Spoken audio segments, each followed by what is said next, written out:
السلام عليكم، صبحكم الله بالخير.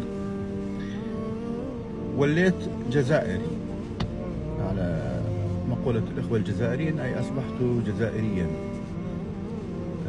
بعد ما كنت أول ما دخلت الجزائر في الأيام الأولى قبل تقريبا عام ونصف، وأنا خرجت من بيئة مختلفة في العادات والتقاليد يمكن.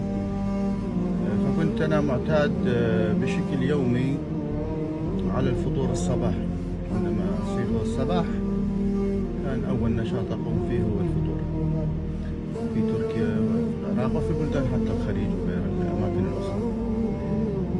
لكن عندما دخلت الجزائر تفاجأت أن الأخوة الجزائريين عندهم عادات مختلفة فيما يخص الفطور الصباحي، فهم يفطرون على القهوة والشيء الحلو.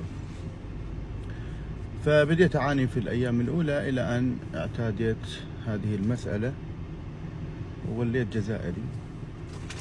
الآن أشرب القهوة الصباح مع أي شغلة بسيطة حلوة، وهذا يعكس أن الإنسان يتأقلم ويتكيف مع أي وضع يراه ابتداء صعبا ثم يعتاد عليه فيصبح أمرا مألوفا سهلا بسيطا.